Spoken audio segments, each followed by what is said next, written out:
Good morning students. आज हम class 8th में पत्र लेखन का अध्ययन करेंगे। तो आइए शुरू करते हैं। पत्र लेखन जो आपका रचनात्मक कार्य में पहला पाठ है, पत्र लेखनम व्याकरण में। तो पत्र लेखन में आपको किस प्रकार से प्रश्न पूछे जाते हैं।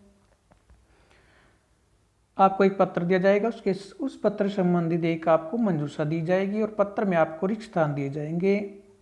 आपको मंजूषा की सहायता से रिक्त स्थानों को पूरा करना होता है। लेकिन आपको यदि कंप्लीट यानी पूरा पत्र लिखना हो तो उसके लिए आपको किन किन बातों का ध्यान रखना है उनके बारे में एक बार हम जान लेते हैं। और आपके पत्र जो होते हैं कितने प्रकार के होते हैं इसके बारे में भी आप एक बार पढ़ेंगे। ठीक है। तो हमारे जो पत्र होते हैं वो दो प्रकार के होते हैं, औपचारिक और अनौपचारिक पत्र। ठीक है। तो इनके बारे में हम जानते हैं कि ये कौन कौन से होते हैं। आधुनिक जीवन में पत्र लेखन एक महत्वपूर्ण कला है। ठीक है। पत्र दूर रहने वाले व्यक्तियों तक अपनी भावनाओं को पहुंचाने और उनकी भावनाओं को प्राप्त करने का एक सहज और सरल तरीका, यानी कि जो हमसे दूर रहते हैं उन तक अपनी बात को पहुंचाने के लिए व उनकी विचारों को प्राप्त करने के लिए पत्र एक क्या है, सरल तरीका है। ठीक है। अतः पत्र लिखते समय पत्र में सहज, सरल व सामान्य बोलचाल की भाषा का प्रयोग करना चाहिए। यानी कि पत्र की भाषा एक सामान्य भाषा होनी चाहिए, जो यानी कि जिस व्यक्ति तक हम अपने विचार पहुंचा रहे हैं ताकि उसको वो भाषा आसानी से समझ आ सके। इससे पत्र प्राप्त करने वाला पत्र में व्यक्त भावों को अच्छी प्रकार से समझ सकता है। पत्र में अपने विचारों को स्पष्ट रूप से लिखना चाहिए ताकि पत्र पढ़ने वाले को हर बात अच्छी तरह से समझ में आ जाए। ठीक है। तो उसके बाद कहता है कि पत्र मुख्यतः दो प्रकार के होते हैं, औपचारिक पत्र और अनौपचारिक पत्र। औपचारिक पत्र में क्या आता है, ये पत्र उन लोगों को लिखे जाते हैं जिनसे हमारा कोई व्यक्तिगत संबंध नहीं होता। ठीक है। तथा जो व्यापार या कार्यालय के कार्यों से लिखे जाते हैं। यानी कि अगर आप में कोई अपने व्यापार से संबंधित पत्र लिखना है या हम कहीं पर नौकरी करते हैं, अपने वहाँ का जो मुखिया है उसको आपने पत्र लिखना है, तो उस तरह के पत्र आपके क्या कहलाते हैं, औपचारिक पत्र कहलाते हैं। व्यवसाय से संबंधित प्रधानाचार्य को लिखे जाने वाले प्रार्थना पत्र, सरकारी विभागों को लिखे जाने वाले पत्र, संपादक के नाम लिखे गए पत्र आदि औपचारिक पत्र होते हैं। तो ये औपचारिक पत्र की श्रेणी में आते हैं। आगे कहता है कि छपे हुए निमंत्रण पत्र में छपा हुआ जो निमंत्रण पत्र होता है वो भी इसमें शामिल किया जा सकता है। ठीक है। औपचारिक पत्रों में व्यक्तिगत बातों का उल्लेख नहीं होता, यानी कि हम उसमें अपनी पर्सनल बात नहीं कर सकते, केवल कार्य विशेष से संबंधित विवरण ही दिया सकते। जो भी हमारा कार्य है केवल उसी का ही हम विवरण उसमें दे सकते हैं, अपनी पर्सनल बातों को उसमें नहीं लिख सकते। ठीक है। आगे कहता है अनौपचारिक पत्र। अनौपचारिक पत्र किसे कहते हैं, वे पत्र जो हम अपने सगे संबंधियों, रिश्तेदारों, मित्रों अथवा परिचितों आदि को लिखते हैं। ठीक है। वे पत्र क्या कहे जाते हैं, अनौपचारिक पत्र अथवा व्यक्तिगत पत्र। व्यक्तिगत यानी कि पर्सनल पत्र भी कहे जा सकते हैं। इन पत्रों में व्यक्तिगत भावनाओं को पूरा सम्मान दिया जा सकता है, यानी कि इसमें अपनी हम पर्सनल विचारों को लिख सकते हैं। ये पत्र व्यक्तिगत समस्याओं, ठीक है, ये पत्र व्यक्तिगत समस्याओं, बधाई, शोक, आमंत्रण आदि के हो सकते हैं। अपनी हम व्यक्तिगत समस्याओं को नहीं बता सकते हैं, किसी को बधाई देनी है या शोक प्रकट करना है या किसी को निमंत्रण देना है, तो इस प्रकार के पत्रों को हम अनौपचारिक पत्र के रूप में जानते हैं। ठीक है। आगे कहता है कि ध्यान देने योग्य बातें, यानी कि हमें पत्र लिखते समय किन बातों का ध्यान रखना चाहिए। जैसे पहला पॉइंट है हमारा, पत्र के दाईं ओर भेजने वाले का पूरा पता और उसके नीचे तिथि अवश्य लिखनी चाहिए। तो यहाँ पर इन्होंने दिया है दाईं ओर, लेकिन अब जो पत्र हम लिखते हैं वो उसमें जो जो भी बातें होती है वो बाईं ओर ही लिखी जाती हैं। अब ये दाईं ओर का जो है तरीका वो बदल चुका है, ये अब पत्र में सब कुछ बाईं ओर लिखा जाता है। ठीक है, पत्र में सब कुछ बाईं ओर लिखा जाता है। तो ये दाईं की जगह बाईं ओर लिखना है। आपने जो भी कोई आपने पता लिखना है या तारीख लिखनी है या नीचे आपको पत्र लिखने वाले का नाम लिखना है, सब आपने बाईं ओर लिखना है। ठीक है, जैसे इन्होंने दिया हुआ है ये पत्र, ये एड्रेस आपने जहाँ से आप पत्र लिख रहे हो वहाँ पर जो एड्रेस लिखना आपने वो बाईं ओर ही लिखना है। ठीक है, जो आपको पता लिखना है। दूसरा बात कहता है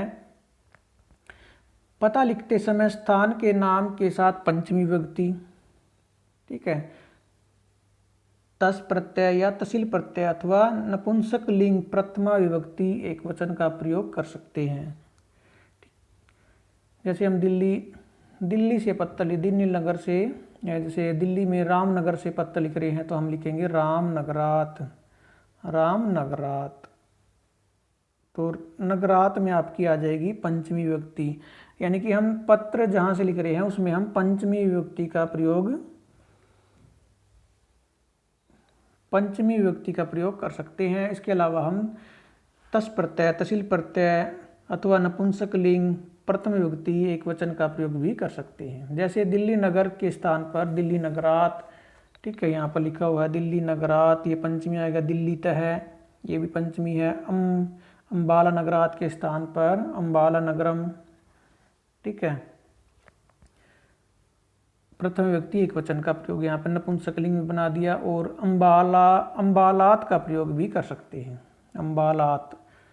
ठीक है, जो ज़्यादातर प्रयोग होती है वो पंचमी विभक्ति का ही प्रयोग होता है अधिकतर जहाँ से हम पत्र लिखते हैं। उसके अलावा हम प्रथम विभक्ति एक वचन का प्रयोग भी कर सकते हैं या फिर नपुंसकलिंग बनाकर भी उसका प्रयोग कर सकते हैं। तीसरा कहता है पत्र की भाषा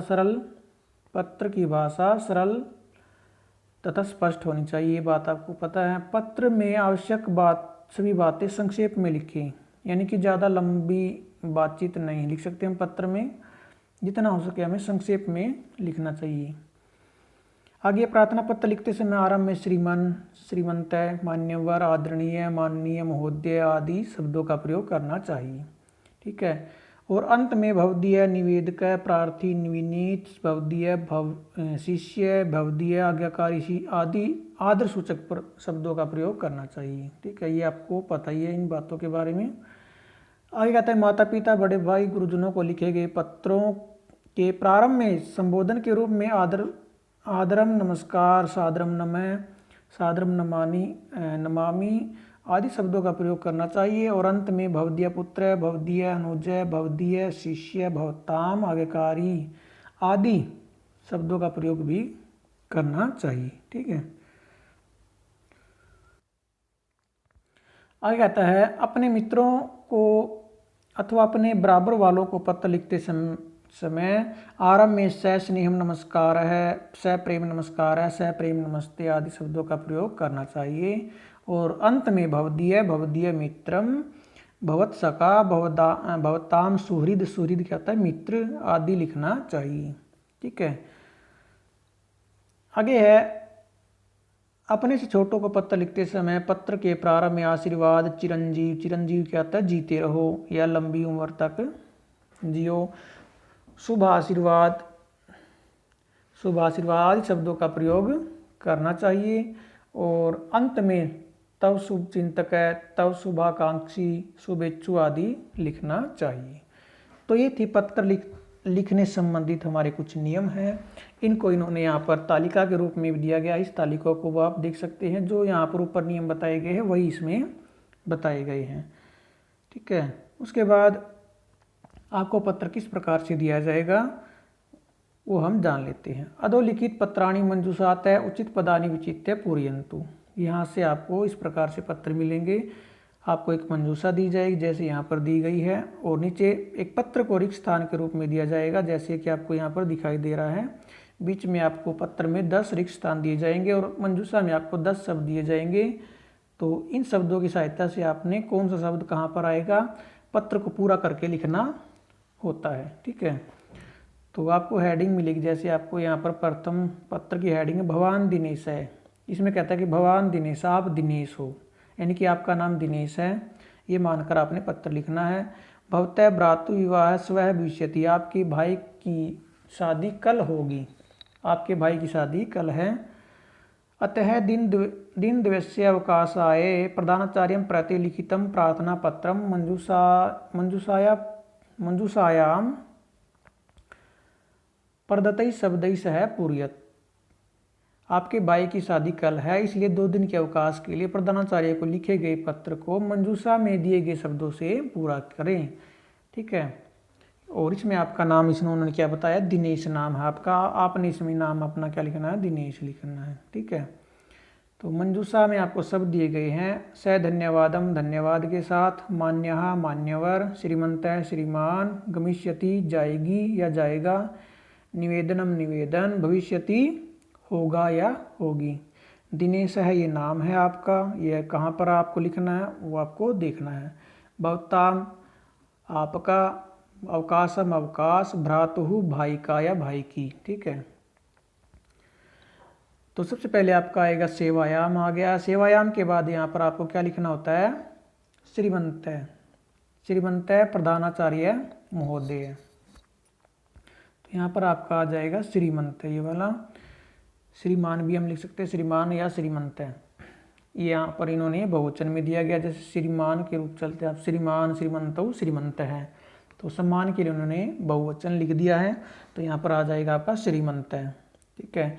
यहाँ पर फिर विद्यालय का नाम दिया गया है, आर्य वरिष्ठ माध्यमिक विद्यालय, राजेंद्र नगरम, नव दिल्ली। तो इसके बाद यहाँ पर आप संबोधन के रूप में किसको पत्र लिख रहे हैं उसको एक बार संबोधित करते हैं। जैसे यहाँ पर आएगा आपका मान्यः दिया हुआ है, मान्यः, यहाँ पर आ जाएगा आपका मान्यः। ठीक है। मान्यः यानी कि मान्यवर। स्विन्यम डैश अस्ति, तो स्विन्यम के बाद आपका आता है निवेदनम, तो स्विन्यम यहाँ पर आपका आ जाएगा निवेदनम, यहाँ पर दिया गया है स्विन्यम सविन्यम।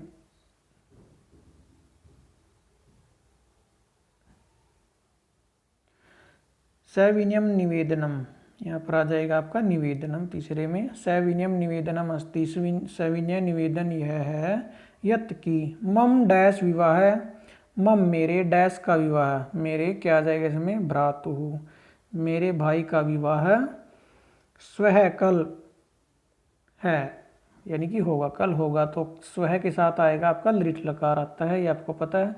स्वः क्या होता है, आने वाला कल, स्वः क्या होता है, आने वाला कल, तो आने वाला कल है तो इसके साथ हम लिट लकार का प्रयोग करेंगे, तो इसमें आ जाएगा आपका भविष्यति, मेरे भाई की शादी कल होगी।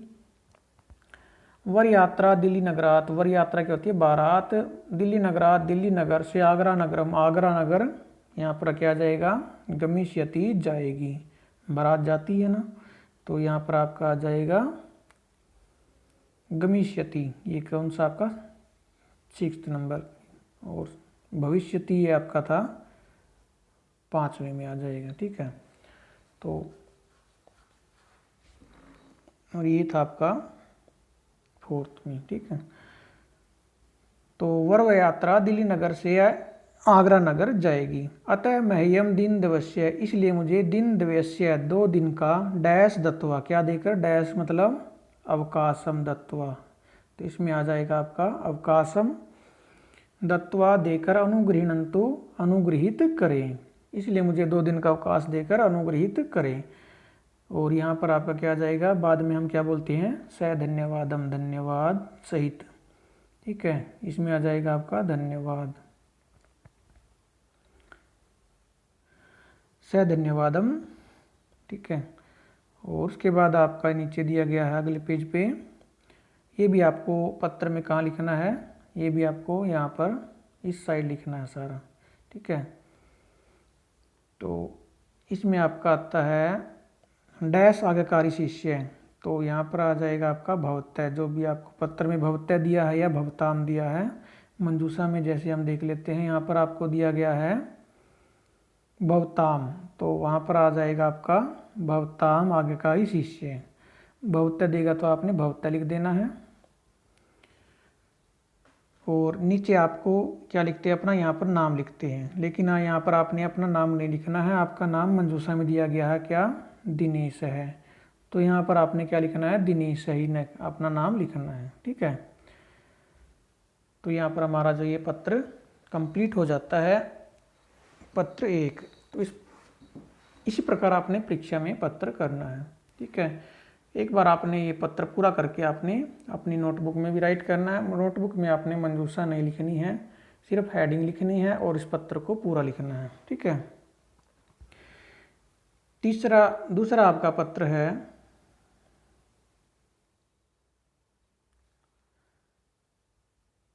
कहता है कि पर्वत सतलस्य यात्राया वर्णयन्त, पर्वत